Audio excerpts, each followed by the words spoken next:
do you feel St. Lucia is where it should have been? No, I don't think that we have achieved. I think that we've actually receded. Even if you look objectively at the state of the nation, I would say that we have regressed because our vital statistics, such things as poverty, income distribution, equity, ownership, home ownership, for example. We had a very clear vision where we wanted universal adult suffrage. We wanted to be free of the colonial oppressor, in this case, namely the United Kingdom. Let me give you the story of a young man I met down in our East Coast community, and I asked him how come he wasn't at work. And he says, well, by the time I pay the transport and I take out something for food, and if I miss the staff bus, I end up with about $30 in my pocket. I think one of the things we politicians look at 5-year terms or probably 3-year terms, because after the third year they're back into campaign mode, or maybe they start campaigning the next day after elections. And I think we as civil society got to look at it in terms of generational terms. And we're supposed to be thinking for the next couple of generations. To give a voice, you have to enable that voice, right? Well, but if you're going to be the all-powerful, you, like Dr. King said, you just cut people off, and people learn that I mustn't speak, otherwise I might be reprimanded, I might be the one who'll be fired, I might be the one who'll be... But even from the school system, when a child says something, who you think you are, and I'm the one speaking, and I'm the teacher. So as Doc said, we learn from the time we are born. Welcome back to the show. Now, you know that I like taking on these interesting discussions across the globe. Now, after going to 74 countries, yes, 74, the world starts to blur together, but there is one country grudgingly that gets under my skin. No, not because of malaria or Zika, but because there's something quite unique about this nation. Of course, it is St. Lucia. I don't know why, but it's been 10 years on. Every time I go back to the island, I feel like I'm in Fraggle Rock or The Truman Show. Everybody remembers my name. I remember everybody else's. But one thing is undeniable. Every time I do go back, things seem to be changing, and in some cases, grudgingly, not for the better. So I decided to take on a discussion called Inside St. Lucia, bringing together my old friends and new friends to have a deep dive look in terms of where is the country heading to, what are the ideas behind national identity and national prosperity building. So you're going to hear from some of the voices you've heard from before. I'm going to get everybody to do a quick introduction. I'm going to start with the way that it is on my screen. The first individual is Dr. Stevenson King. You probably remember him from previous podcasts, and he's write-up around diabetes across the globe. Stevenson, it's really lovely to see you back on the show. Could you give the audience a 30-second reminder of who you are and why your voice counts to St. Lucia? God, that's quite a grand introduction, isn't it? Yes, Raj. First of all, I'd like to say it's good to be on this podcast. Thank you for inviting me. Well, I'm a medical doctor. I'm an older St. Lucian. I have seen St. Lucia change in the 66 years of my lifetime so far. I remember, and I have an interesting upbringing because my mother was English and my father was St. Lucian. My mother was a teacher, my father was a surgeon. And between the two of them, they raised me to see things and see my country, St. Lucia, from a position of, I would say, reflection and analysis. And that is where I am today.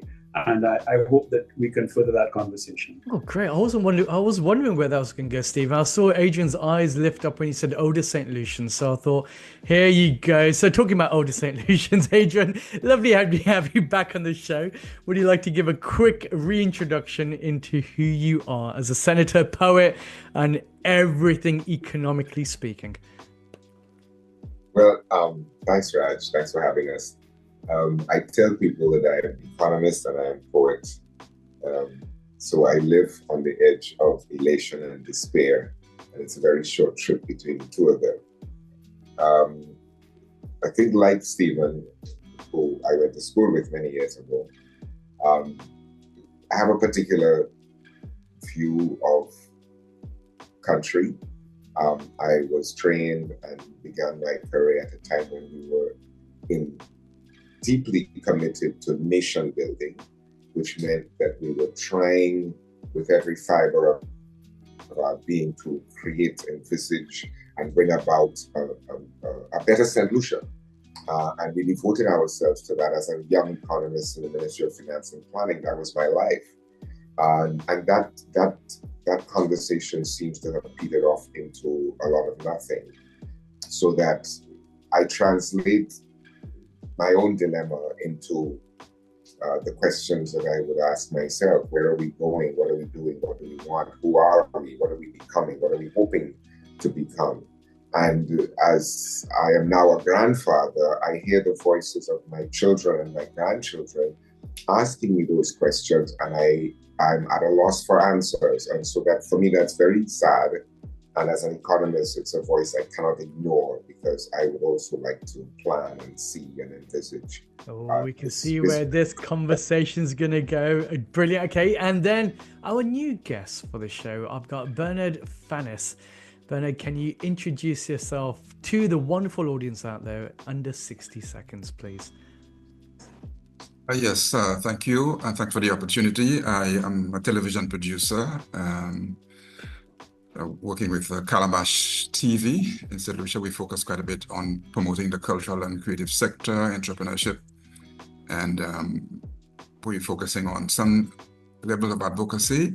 Our focus is independence. We want to redefine exactly what independence means to us. I used to be a radio and television journalist, so I have a front row seat to national development, to access to policymakers, and so on. So I want to use that opportunity that I have to be able to ask the right questions and try to influence the conversation as much as possible. But one of my key focus is the creative industries, environment, and economic independence. Oh, the gauntlet is being set. And finally, but definitely not least, because she's standing right behind the pitons, because she's magical, it is Xysta Edmund. Could you please introduce yourself for this wonderful audience? Thank you very much for this opportunity. I'm Dr. Xysta Edmund. I have worked in the field of health for over 25 years, closely with my friend, Dr. Stephen King.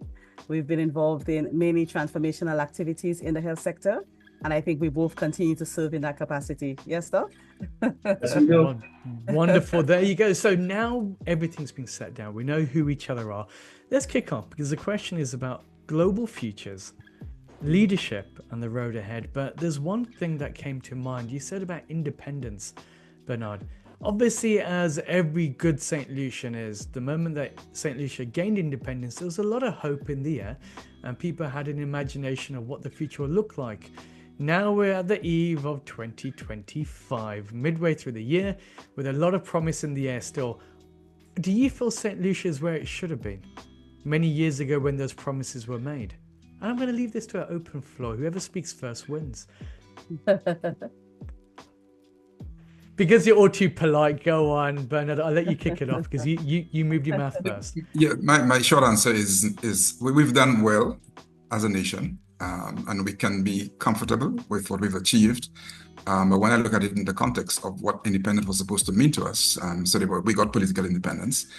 I don't think we have economic independence, because when I see that we're still out there courting a lot of foreign direct investments, yes, we do need it, but we also have a lot of internal investors that we can probably approach, not just in St. Lucia, but in the diaspora. And when I'm seeing that a lot of opportunities that could be going to St. Lucian investors and also to the next generation, because I have kids who are now preparing to become adults and so on, and I'm asking, what do I leave for them when they're ready? Do we still have to go to foreign investors to come help develop us?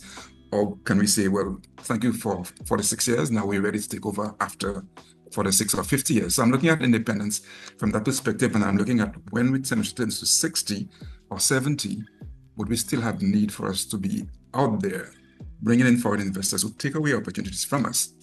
And so I'm looking at it from the economic and also quickly from the our cultural identity.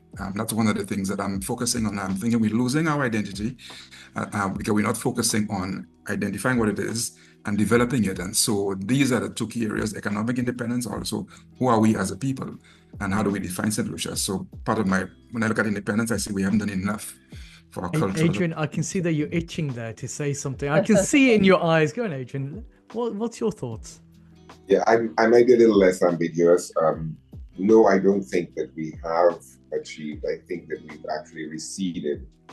Certainly the quality of the conversation about identity and autonomy has even ceased to be on the agenda in many quarters where it should be.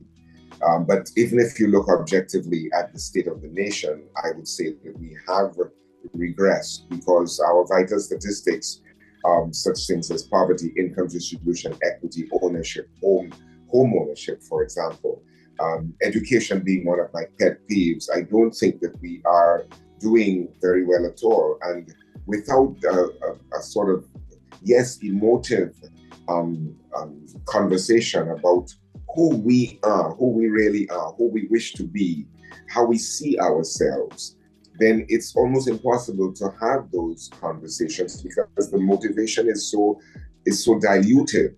And old fogies like me are still interested in ownership.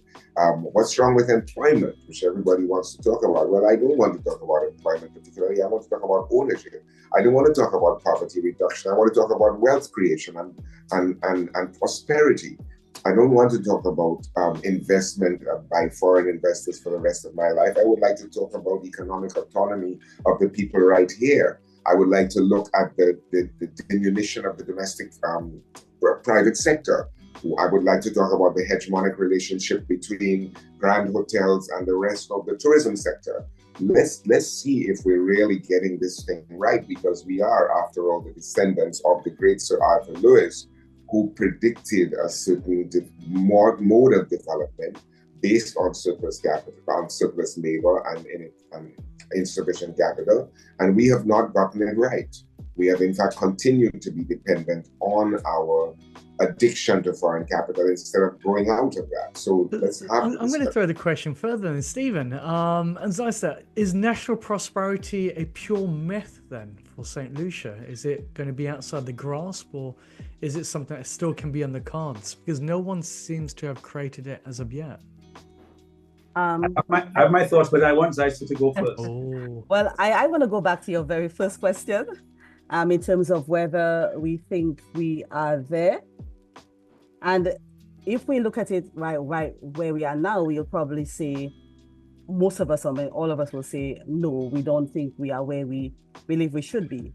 But my greatest concern is that if we continue on the path that has taken us to, we don't know whether we are here or not, we will continue on the path where we don't know whether we are here or not. I think for many of the small island developing states, including the OECS territories, moving to independence was something that looked very, very good. But I'm not too sure if we ever really did the preparatory activities to support it before and after. Yeah, and I feel that we have continued in terms of trial by error, and not really building the foundations that will really secure us on a sustainable path.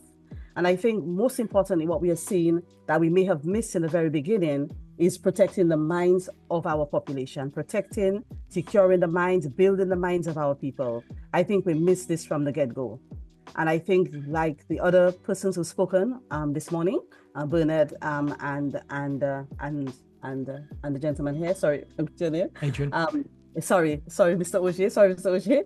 The fact that we see how the infiltration of cultures from other countries, from other media, from mass media, etc., impacting our people. Once again, we didn't prepare for that foundation, that strong foundation that would have secured our minds, even in the context of voting. What do we vote for? Who do we vote for? What are we aiming to achieve? Right now, we notice that the minds of our children and many times of our people, the maturity of those minds are really not there for what we are trying to do. So I think if we had to look at it again, and we still have an opportunity to do it now, the digital age and the information age that is impacting our children in the negative can impact them in the positive. There are many, many positive ways. And how do we move forward to change, to get to where you say we need to be? Mr. Fanis, I agree with you. I agree with everyone today. But if we keep staying there in terms of what we've missed and where we are, we'll continue to be there. And we need to build this foundation that will secure us moving forward. And from a teaching perspective, from a civil servant perspective, and working now in an NGO with young children, this is what I see is missing. Even more so. Stevenson, is national prosperity a myth? Well, first of all, it's what you mean by national prosperity. So I want to take you all the way back to, for me, prosperity is defined by freedom. And I think that we as a people are on a journey for freedom. Now, I want to take us back a little bit, because if you look at, Adrian was being nostalgic about a better St. Lucia. Why was there a better St. Lucia in the past? And what has happened? And I think this journey towards freedom demands leadership that has a vision for what that freedom is. Now, coming out of the colonial period, we had a very clear vision where we wanted universal adult suffrage, we wanted democracy, we wanted to have a say in the development of our country. We wanted to be free of the colonial oppressor, in this case, namely the United Kingdom. We wanted to be self-determination of our future. We did achieve that, and indeed our best growth has probably been in the immediate post-colonial period, leading up to probably 1980s, when we were really, I think as a people, we had a vision for ourselves, and there was leadership that understood that and was taking us along that path. Somewhere in the 80s, I think we lost our way. Yes, in 79, we had our independence, and we celebrated that. And we felt that that was the beginning of the journey as we moved, shall we say, from statehood in 67, where we had internal self-governance, to full independence in 79. But we as a people, and primarily our leaders, did not articulate the vision of what an independent St. Lucia should look like. And that is why we found ourselves where we are. So we became more concerned about daily transactions and daily survival and daily what I call hand to mouth, which is where, so a foreign investor comes with $1 million, we say, okay, come in, sir. We even in our daily transactions, our democratic transactions, that's where we talk about the chicken and rum. Everything has been now, shall I say, has been brought down to that base level of in Maslow's hierarchy, the very bottom, which is food on the table, a little bit of money in my pocket, I'm good. The vision of freedom for a people has been lost, right? So we will have CIP, we will have all sorts of various transactional type strategies and initiatives that masquerade as economic development. And prosperity is not just about a GDP. Prosperity is about a people who believe in themselves, where we have a society that has greater equity, a society that has greater intellectual freedom, has greater freedom for expression, the whole creative industry, creative arts, that where are we? A people who understand their soul. I had a friend of mine who used to say that St. Lucia was a country and St. Lucians were a people that had a soul. She was talking about a St. Lucia of the 60s and 70s. Right now, that soul is diminished and diminishing. And we need to reclaim this journey of freedom, define it, and challenge our leaders to buy into that vision and take us to that along that space. I'm going to throw that over to yourself, Bernard, because normally when people have a blame towards a soulless nation, it comes with soulless conversations, and soulless conversations come squarely upon the media. Do you think the media has a role to play here in terms of the greater conversations that St. Lucia should be having? Most definitely, the media has a key role to play, and now because of the kind of democratization of the media, we have social media as well, which has a role to play. And I think the traditional media, which I belong to, and now we're also utilizing the other platforms, the multimedia platforms as well, has a role to play in the tone of the conversation and redirecting the conversation. Because I think most times we allow politicians to dictate the terms of these conversations, and I think we need to start refocusing on exactly what it is that we need as a people. And if we had to put St. Lucians first in everything, you have to look at, first of all, the needs of St. Lucia. And I like to use The word independence has 4 E's in it, so I like to use the E's of independence. And the first for me is education. You have to educate your people. And then if you educate them, they'll take care of other things like their health and so on. And then the economic part of it is you have to empower your people to be able to earn for themselves and to be able to, if the resources belong to us, and if foreign direct investors move here because there's a possibility of generating wealth. So that means we can keep some of that ourselves. The environment is key. We need to protect the environment. And then equity, we want a level playing field. We want to have a home advantage as solutions. Because sometimes you feel you're here, but you don't have any home advantage because everybody else, gets the opportunities and, the generosity of our governments and so on. And so I think that we need to refocus in terms of what exactly are the needs of the people and start dealing with those needs first. But surely there's enough jobs in the hotel industries. Isn't that where St. Lucia is? Is it not just a honeymoon destination? But we want to own the hotels. We don't want to be working there. We don't want we want to be job creators. We don't want to be just employees. And if we can be owners, then we can create our own jobs. But we don't want somebody to be creating jobs for us. Brilliant. Yeah, what we are right now is wage takers. Takers. And that's really at the bottom of the feeding of the food chain. And we've got to want more than that for ourselves. And that's where it begins. It begins with the very Dickensian question, can I have some more, please? And that has to come from a dissatisfaction with your current circumstances. That has to come with a non-acceptance of your current circumstances. And what is in fact creeping its way into the psyche of our people, particularly our children, is an acceptance of our circumstances because that is all that they know. And that is all the conversation tells them they should expect. You should get the certificate and you should apply for a job and you should work forevermore in the grandest hotel at the smallest pay that you can possibly get by on.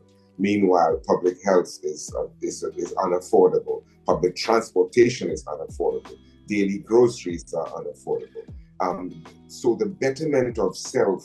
Let me give you the story of a young man I met down in our East Coast community during the last election.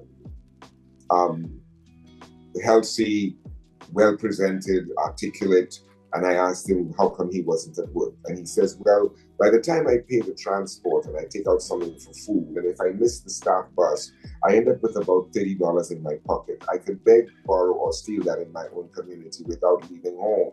Why should I go work in a hotel? And that's the kind of very basic and understandable logic that he has applied to his own circumstance. It doesn't make sense to go work in a hotel. Now that works fine until he has a child. And then you see the cycle of poverty continuing forevermore because his earning ability, which should start with education, which should start with career, which should foresee some kind of advancement, professional advancement through the industry of his choice, is already fragmented.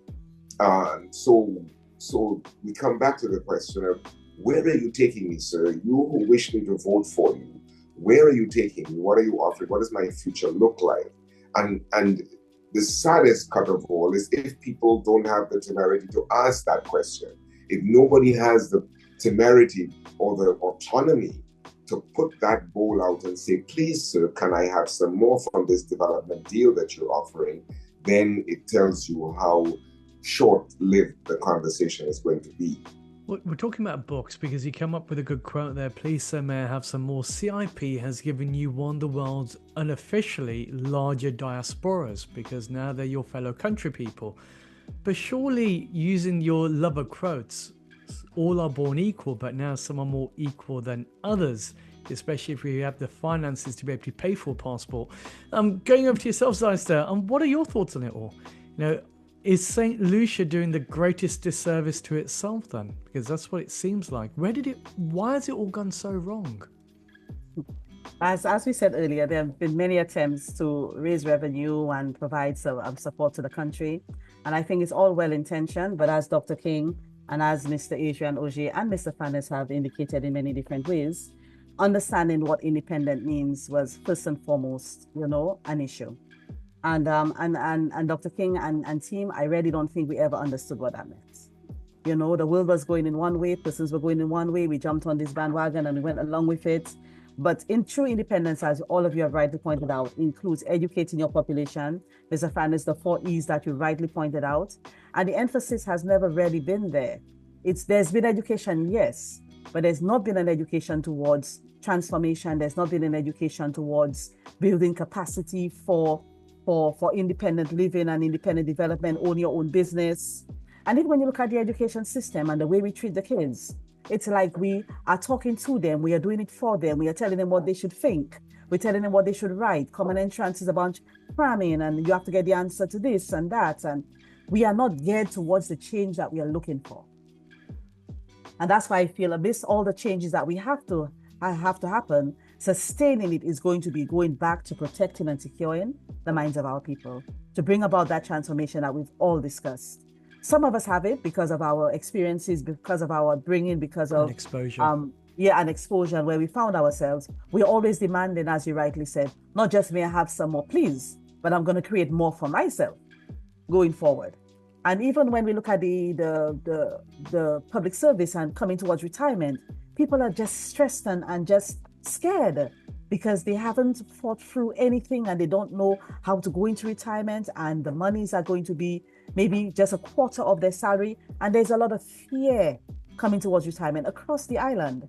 But in terms of building capacity to retire confidently, secured, going into businesses, and now, as you rightly pointed out, Mr. Nazran, there more today is, or this era is the time when these opportunities can just come through so much easier if we know what we're looking for and if we know how to do it. So what's the feeling with the community groups that you work with? You work with the youth, you work in youth empowerment.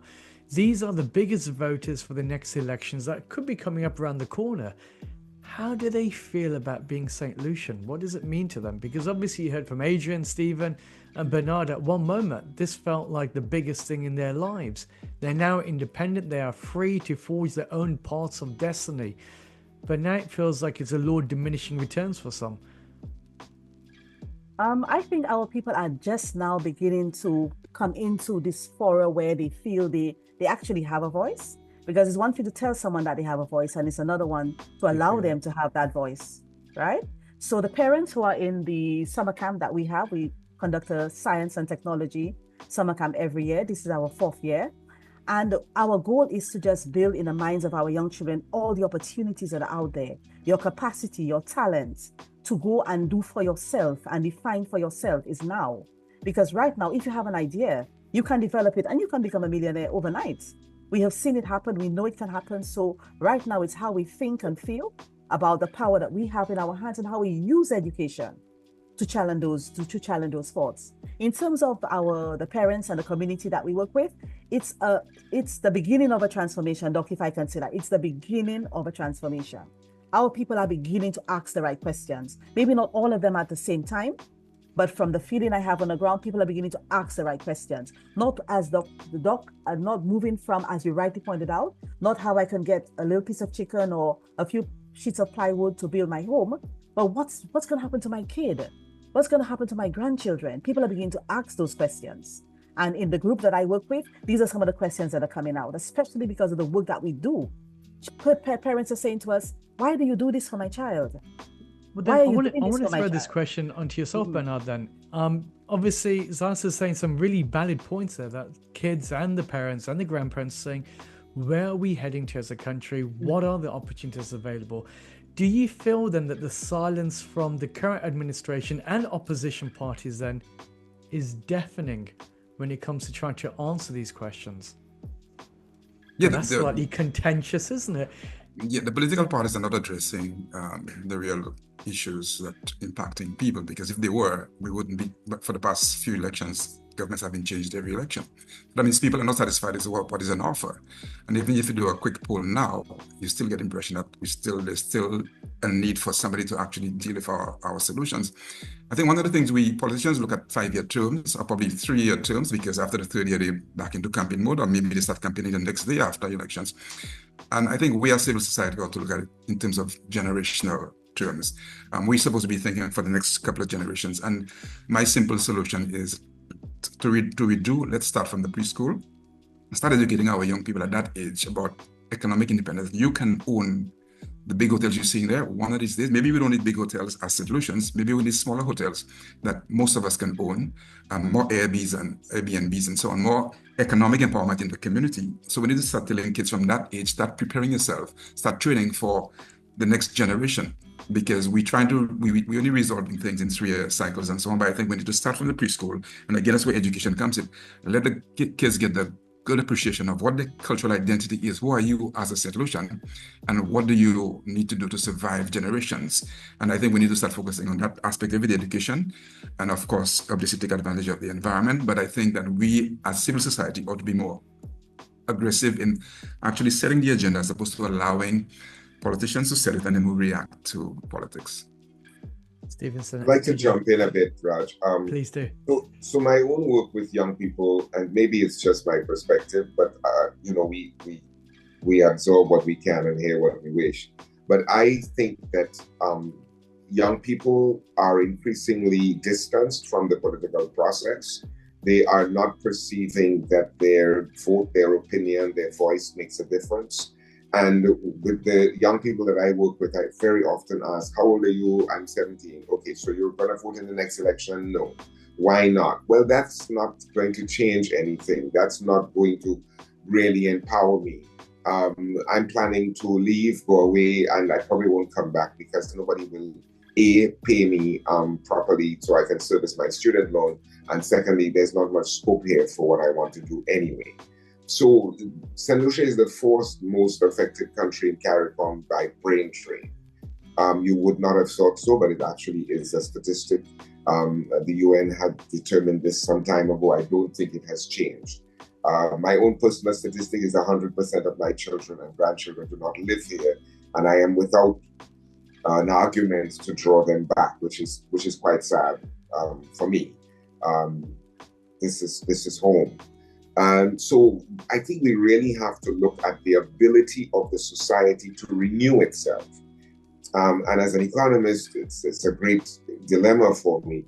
Do we still have the critical mass of thinking, of people, of resources, of momentum to pull this thing back from the edge? Or are we in fact in the wake of globalization, one world identity, and there is no longer a need to be a solution? That, we're just part of one big global economic system in which we don't really need to count ourselves. And so if we migrate to the Great North and become just another cog in the wheel and we make money and we can live the life that we've seen on the internet, then maybe that is the new success. Raj, both Dr. Edmund and Dr. Augier are pointing to something. The rising discontent in the populace, in the solution people, especially the young people, is because the political rhetoric is not resonating with them, because it is actually political bickering that we have, as opposed to political conversations about where we are going and what we will do to get there. What are we doing to empower people? Which is why the young people say that they're not invested in the political process, because it is not speaking to them and their needs. And also, and Dr. Edmund made the point that our education system it's still a colonial system of conformity, exam conformity, and you shall be a worker for a wage. That is what we are training our people for. We are not training them to be confident and empowered. We're not training them about what it is to be solution. We hardly even teach genuine solution history or culture or any such thing. We don't immerse our children in this in school. So we are giving a textbook type education to pass an exam. This is not solution education. And hence, we are not creating or training our young people to be solution, what it means. And hence, we are where we are. Well said, Doc. Well said. Yeah, I would endorse that. And I would like to add my own impression working with young people, particularly in schools, that I have never met a generation of people who are so talented and so afraid. And it's a very strange and discomforting combination. Yes. And I say to the teacher, I say, I've got to come back and do some more work here, because this kind of talent should be creating people who are full of joy, full of confidence, full of strength. And the children are afraid. They're afraid of acceptance or non-acceptance. They're afraid of their own talent. They're afraid of their own voices being too loud and too exceptional. The whole demise of individualism is very, very worrying. And the idea that this talent makes me special, makes me strong, makes me somebody is just not manifesting. I wouldn't say it's not there, but it's not manifesting. And I've had occasion to say to young people, when I was your age, we were going to burn down the city if we didn't get what we wanted. We were going to riot. We were going to demonstrate. And this was the energy of nation building, of autonomy, of what's the word, Stephen? Consciousness. Yes. Consciousness that we had rights, that we had power. And I think that has dwindled.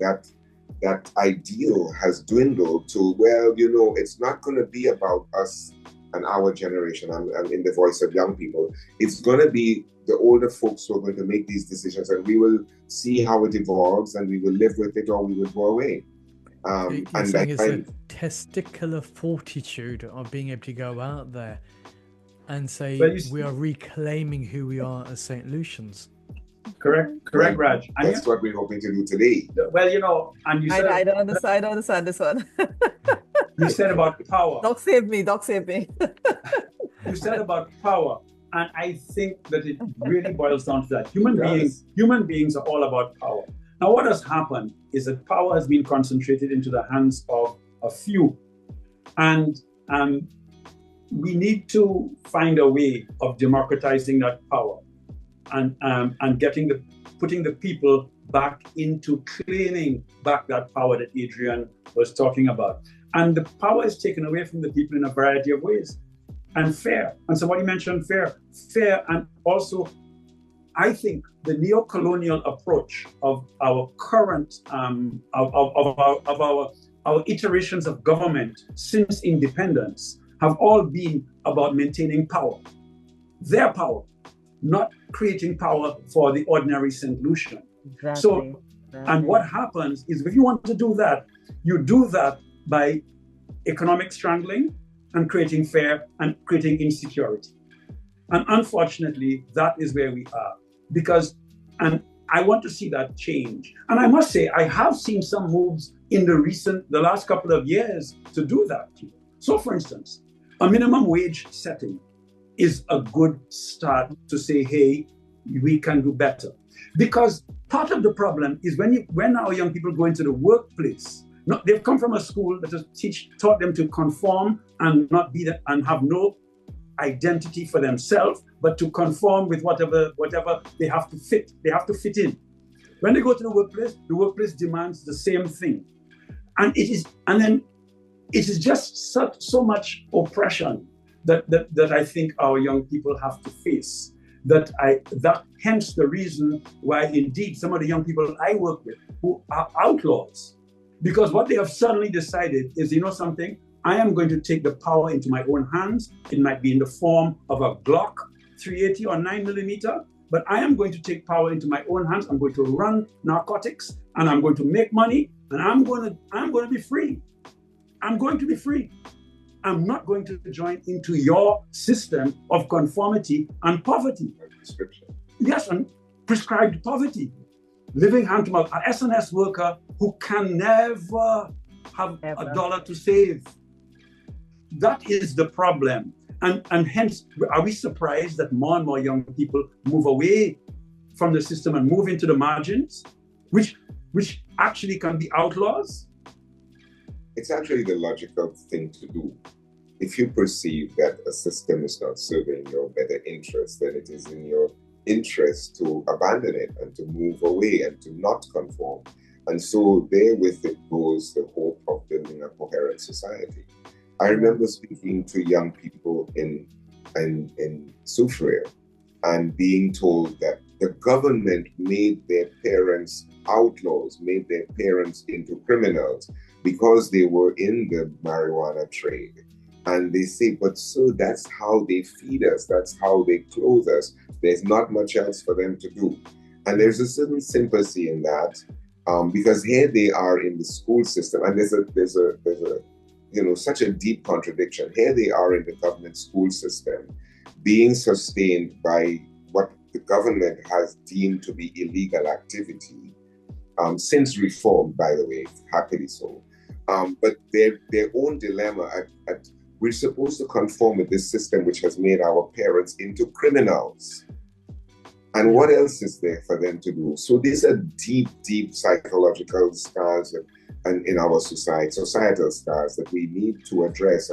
And we're so afraid to have the conversations. This is one of the biggest sadnesses, that we're afraid to have the conversations. Which is why this is important. Sorry, Xysta? Yes, I just want to jump in there, and I totally agree with you, Dr. Augier. And I also want to add that even the way we perceive leadership is to be strong and all-enforcing. And right now, I feel like the biggest change is going to happen when our leaders begin to humble themselves as well. Because I remember being a school teacher, and the only way you could really get your point across is to step down sometimes. Well, I remember to give a voice, you have to enable that voice, right? But if you're going to be the all-powerful, like Dr. King said, you just cut people off, and people learn that I mustn't speak, otherwise I might be reprimanded, I might be the one who'll be fired, I might be the one who'll be... But even from the school system, when a child says something, who you think you are, and I'm the one speaking, and I'm the teacher. The institution, the parents say, keep quiet, I'm the one speaking. So as Doc said, we learn from the time we are born, not to be strong and not to let our voice be heard. When I want your opinion, I'll give it to you. Well, yes, exactly. I think it reminds me of something a very wise man once said to somebody else as advice, which is more heart and less chest. Exactly. I think that works quite well. Yes. But I know that was you, Adrian. Bernard, what about yourself? Because it seems to me then that people are asking for a government or administrations or political parties to be less performative and more so reactive to what the problems are. Would that be a right way to surmise this up? I don't think I quite understand. Less performative? Less performative, and in other words, be more practical to what the problems are. Yeah, I think, two things. I think before we even think of the government, I like to think of civil society, who we are, we the people. I like to shift the focus to we the people, and we have to set the agenda, set the tone. I believe that we are at a stage in our development now where we should be writing a manifesto for the parties and say, this is what we want, and how do you intend to implement this? How can you implement this, considering the resources we have and so on? As opposed to they giving you a manifesto, very, very vague commitments, and with very little time to discuss it as the people get. Normally it comes in the heat of an election campaign, a week before, 2 weeks before the campaign and so on. But I think we need to reverse it and say, this is the people's manifesto. Every sector, the creative sector, the business sector, the health sector, everybody says as a civil society that this is what we want as a people, and how do, if this is a job interview, how do you intend to implement those demands that we have there as a people? And I think civil society need to get a little more, because I think of independence, I think of less dependence on government. We're ceding and we're outsourcing our thinking to politicians. What here today, gone tomorrow. And I think we have the generational interest of the country at heart. And I think we as a people now we have a longer term interest than these politicians. So we have to now reclaim that thinking, reclaim, our ability to mobilize people and to engage people and start a conversation as opposed to waiting for a manifesto.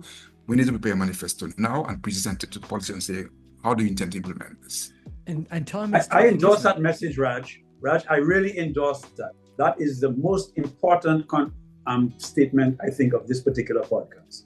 Mm-hmm. Civil society, we in civil society need to step up and create that voice. Xysta says we take the voice away, but we must bring the voice back. Yeah. Give the ordinary people a voice, and then demand that the politicians listen to that voice. And if they don't listen to that voice, well, they will not be our leaders. And I just want to jump in there, Dr. King. If you remember during health sector reform, this was the beauty of health sector reform in 2000, in 1999 to 2000. Remember? Yes, it was. Going to the community, talking to the people, hearing what they had to say, and formulating a strategy that demonstrates what our people feel they need to keep healthy and stay healthy. And I think this is a model for going forward for many agencies. There was never a chest issue, as Mr. Nazran said. There was never a chest issue. There was always humble. Doc, remember? Humbled. I remember. Coming to you humbled to hear what you have to say and respecting every word you have to say. And when you respect people, you get respect in return. And to this day, people still remind me of us coming to the community and giving them this voice. But once again, where is the action that has followed this voice? Correct. I mean, the hallmark of leadership the type of leadership that I love is what we call humility. Yes. As a leader, you must have humility, and that's the kind of leaders we want. Don't come and tell me what you're going to do. Come and listen to me and then translate what I am saying into some action that can go forward. Yes. So attached to that has got to be then some form of legislative reform, because the legislation that we are drafting right now and have been drafting for the last 25 years, I would suggest, places a single minister as the ultimate arbiter of all things. In all the acts, in all of the legislation that's been brought forward, there is a single minister empowered to determine everything. And we continue to do this in current legislation, and it is unhealthy.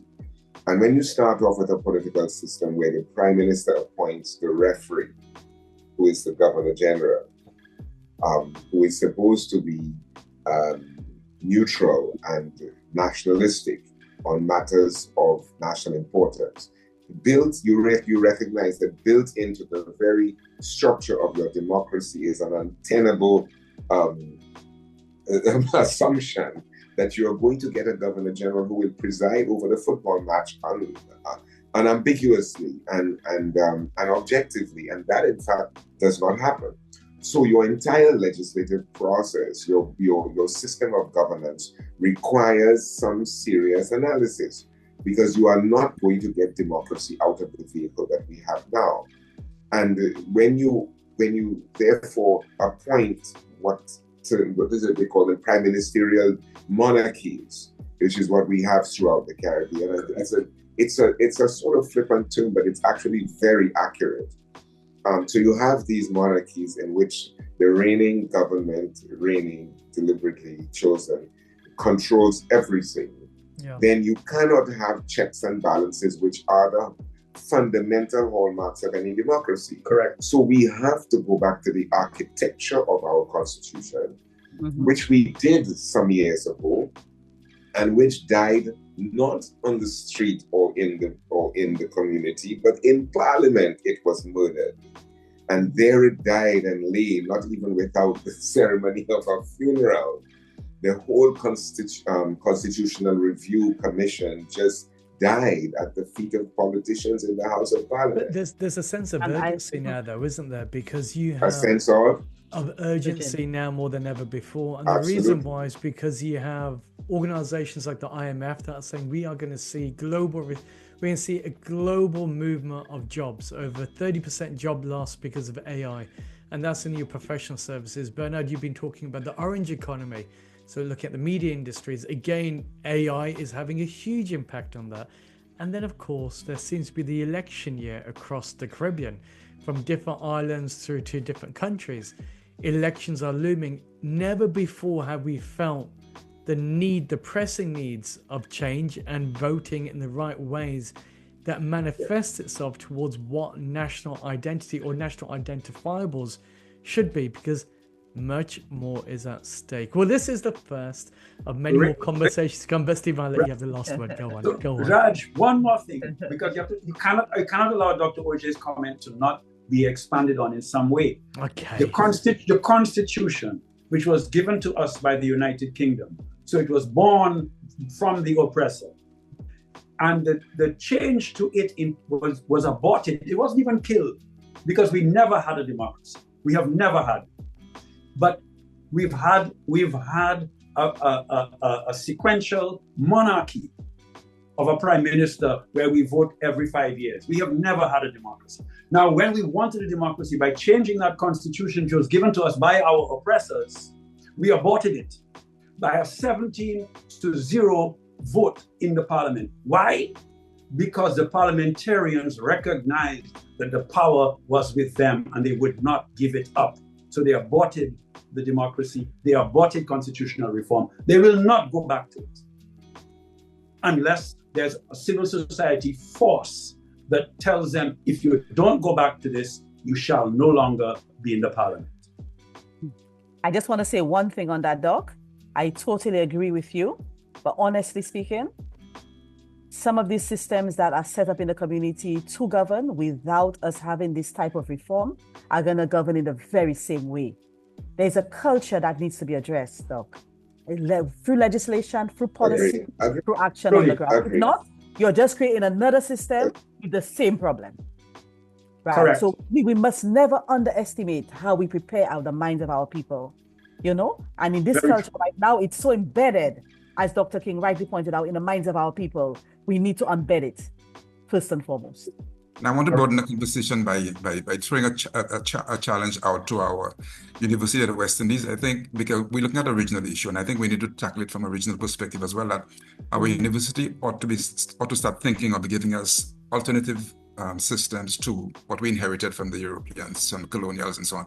That is about time we have an organic form of governance that we've created ourselves, and also look at our economic empowerment and so on. I think we need to put it out there because they're educating most of our people, and so we need to start thinking at that level, and then we can work it down to our education system as well. Because these are some broad-based ideas. How would you do it within the space of 6 months or 5 months towards the next election cycles taking place across the Caribbean?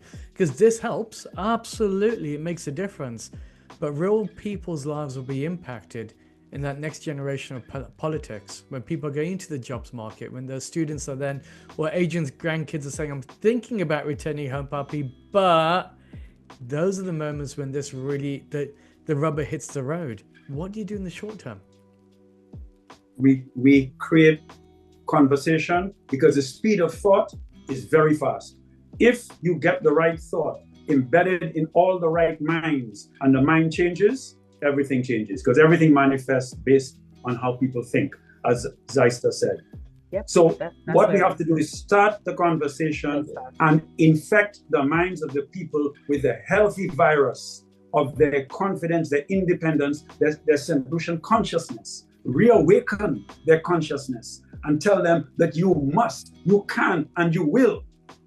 And that can happen overnight if the thoughts hit the right space in people's minds. Solutions by St. Lucians. A nice little play. And I just want to add one thing to what Dr. King is saying. Please, I know the time is up, but just feel like I'm in British politics here. Go on. Doc, I fully support everything you said.